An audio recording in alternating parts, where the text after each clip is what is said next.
பல இடத்துல சில சூழ்நிலையில கர்த்தர் உங்களை கொண்டு போயிட்டு திருப்பி கொண்டு வருவது நீங்க இவ்வளவுதான் காண்பிக்கிறதற்கல்ல, உங்களை நடத்துகிறவர் யார் என்பதை காண்பிப்பதற்காக.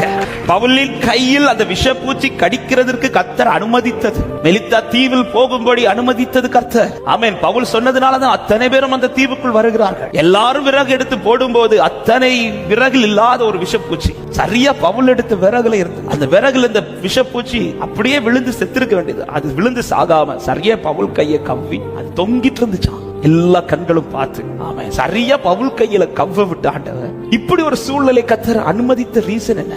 இந்த இடத்துல எல்லாம் நமக்கு பல கேள்விகள் வரும். ஆண்டவர் நீங்க சொல்லிதானே ஆண்டவர் வந்தேன், நீங்க சொல்லிதானே ஆண்டவர் இப்படி வந்தேன், திரும்ப திரும்ப ஏன் ஆண்டவர் என் லைஃப்ல இப்படி அனுமதிக்க விட்டுறீங்க, இப்படி பல கேள்விகள். உண்மையிலே பவுலுக்கு எனக்கு ஏற்கனவே அவர் ஒரு இடத்துக்கு போனோம்னு தீர்மானிச்சிருந்த போதுதான் கர்த்தர் வேண்டான்னு தடுத்து அவர் ஒரு ட்ராக்கை நியமிச்சு அப்படி வந்த ட்ராக்ல தான் இவ்வளவு சந்திக்கிறார். ஒரு கொடுங்காட்டை சந்தித்து முடிஞ்சிச்சு நினைச்ச இடத்துல சொல்றார், நீங்க எல்லாரும் இதுல விழுவீங்க ஆனா சாக மாட்டீங்க சொல்லி அங்க தப்பிச்சு மெலித்தா தீவுக்கு வந்து இவ்வளவு பெரிய ஒரு பிரச்சனையை சந்திச்சு மெலித்தா தீவுல கொஞ்சம் வந்து ஆறுதல் அடையலான நெருப்பை போட்டு அந்த குளிர்ல காயலான்னு இருந்தா அடுத்த ஒரு பெரிய பிரச்சனை சந்திக்கிறார். ஆமா, விஷப்பூச்சி அத்தனை பேர் பார்த்து இப்போ சொல்றாங்க இவதான் கொலைபாதகன். ஏற்கனவே பூச்சி கவ்வினதுக்கு எனக்கு என்ன பதில் சொல்லணும் தெரியல, அது போக என்ன சுற்றி இருக்கிறவங்க பேசுற வார்த்தை, இதுக்கு நான் இந்த இடத்துல நான் பாருங்க, பவுல் ஒரு பதட்டமும் படல, யாருக்கு எந்த பதிலும் சொல்லல. பதறாதீங்க, பதில் சொல்லாதீங்க. கர்த்தர் சிலதை அனுமதித்தார் என்றால் கர்த்தர் பதில் சொல்லுவார்.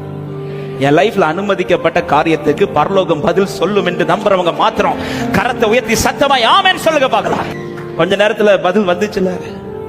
பவுல் எந்த பதிலும் சொல்ல, அந்த பூச்சியை உதறி போட்டார்.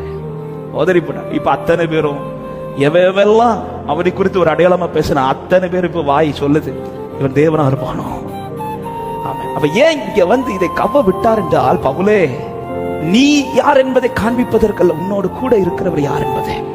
இவ்வளவு நாள் இந்த தீவாருக்கு இந்த விஷப்பூச்சிக்கு வல்லமைதான் பெருசுன்னு தெரிஞ்சிச்சு. அதனால இந்த பூச்சி யார கவ்வினாலும் அவங்க கதை முடிஞ்சிச்சுன்னு அவங்க ஒரு நினைவுல இருந்தாங்க. ஆனா இன்று முதல் அவர்களுக்கு தெரிய போவது, இதை விட வல்லமையான ஒருவர் பரலோகத்தில் இருக்கிறார்.